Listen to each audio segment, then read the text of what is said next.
The dark side of all-you-can-eat buffets. 5 secrets revealed. The all-you-can-eat buffet is the ultimate American dining challenge. It's a place where the rules of portion control disappear, replaced by endless mountains of shrimp, carved meats, and dessert fountains. For a flat fee, you are granted total freedom to eat until you physically can't anymore. It feels like a win for the consumer, but in the world of professional food service, the house always wins. Quick favor before we move on. If you appreciate this content, consider giving this video a like and subscribing to the channel. Believe it or not, more than 92% of viewers haven't subscribed yet. It's free and only takes a second, but it means the world to us. So did you subscribe already? Great. Thank you so much for your support. Now back to the video. Buffets are not just restaurants. They are highly engineered environments designed to manipulate your appetite and minimize costs. From the layout of the room to the size of the silverware, every detail is a calculated move to protect the restaurant's profit margins. Here are the 5 dark secrets all-you-can-eat buffets are hiding from you. 1. The fill-up architecture. The hidden truth.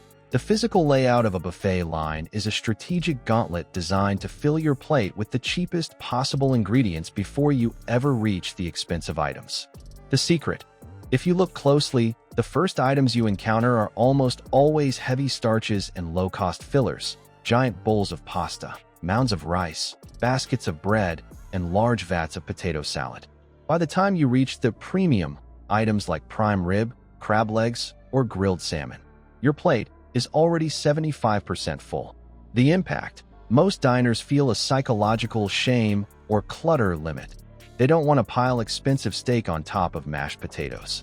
By the time you reach the end of the line, you have less physical space on your plate and less mental desire to go back for a second round of the expensive stuff. This carb-loading strategy saves the restaurant thousands of dollars in food costs every week.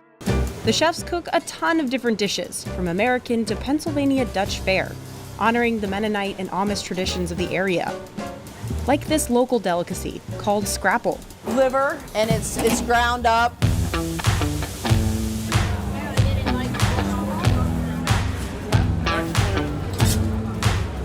Can I get an omelet with everything on it? One chocolate chip. On the other side of the kitchen, this team starts cutting veggies for lunch. They'll set up this chopper. The broccoli, cauliflower, they chop by hand. It's a lot of prep. Everyone takes from the same trays and puts it on their plate. There's a bunch of silverware sitting out. 2. The small plate, large spoon trick. The hidden truth. Buffets use subtle visual and physical cues to control exactly how much food you take, regardless of how hungry you feel. The secret. Have you ever noticed that buffet plates are significantly smaller than standard dinner plates? This is the Del Boeuf illusion. A smaller plate looks fuller with less food, tricking your brain into thinking you've taken a larger portion. Conversely, the serving utensils for cheap items, like rice or beans, are massive, while the tongs for expensive items, like shrimp or sliced beef, are small and difficult to use. The impact. This creates friction for the high-cost items. If you have to struggle with tiny tongs to pick up one shrimp at a time while a line of people waits behind you, you are statistically likely to take fewer. Meanwhile, the giant ladle in the mac and cheese makes it effortless to dump a massive, low-cost portion onto your plate in seconds. The profit margins at these places were razor thin, but it is definitely something that gets consumers in the door. And for a lot of restaurants, that's challenge number 1. By the 1980s, buffets were a roaring success. When you have enough stories in the news about people getting food poisoning from these places, that affects public perception, and people will go elsewhere. And it's been downhill ever since. I went to Pizza Hut regularly in high school for the buffet because it was cool as a high school kid to gorge yourself with pizza. Shady Maple's founders started the buffet at the height of all-you-can-eats in 1985. Between 1998 and 2017, more than 1,300 all-you-can-eat restaurants in the U.S. closed down. 3. The salt and sugar appetite sabotage. The hidden truth. The flavor profiles of buffet food are intentionally skewed to make you feel full or fatigued much faster than you would at home. The secret. Buffet food is notorious for having extremely high sodium and sugar content. Salt makes you thirsty, which leads you to drink more water or soda, the highest profit margin items for the restaurant. More importantly, The excessive salt and sugar lead to sensory-specific satiety. This is a biological phenomenon where your taste buds become overwhelmed and bored by the intensity of the flavor. The impact: when your palate is blasted with intense salt and sugar, your brain sends fullness signals much earlier than it would if the food was balanced. This is why you often feel incredibly full after just one plate at a buffet, even if you haven't actually consumed a large volume of high-quality protein. The restaurant is literally using flavor as a chemical barrier to stop you from eating. This is the kitchen behind America's largest buffet. Shady Maple in Pennsylvania serves about 1.2 million people a year. The cooks start prep at 4 a.m. We'll go through about 700 to 750 pounds of bacon. Saturdays are their busiest days as they race to prep for 8,000 people. Customers travel from all over the country to chow down on this 200-foot buffet. You come here, you eat until you start laughing. Oh my God, I don't even have enough hands. It will set you back just $16 on a Saturday morning. For the broccoli, cauliflower, they chop by hand. It's a lot of prep.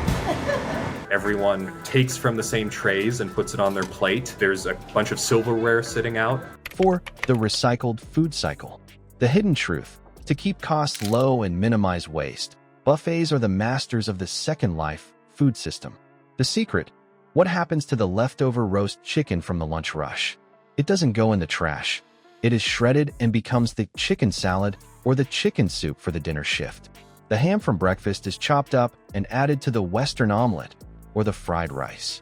The impact: while this is often handled safely within health codes, it means that many of the dishes on a buffet line are actually repurposed versions of items that didn't sell earlier in the day.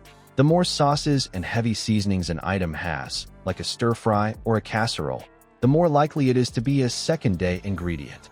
It's a highly efficient way to ensure the restaurant pays for every single ounce of food they buy, even if it means you're eating yesterday's lunch and today's dinner. 5. The temperature and light manipulation. The hidden truth: buffets use environmental factors like heat and lighting to make the cheapest food look the most attractive, while keeping you from lingering too long at your table. The secret: expensive proteins are often placed under warm, yellow lights that make meat look juicy, but they are also kept at slightly lower temperatures or served by a carver who controls the portion size. Meanwhile, the cheap, colorful side dishes are kept under bright, inviting lights to draw your eye. Furthermore, many buffets keep the dining room slightly cooler than a normal restaurant. The impact: a cooler room temperature actually encourages faster eating.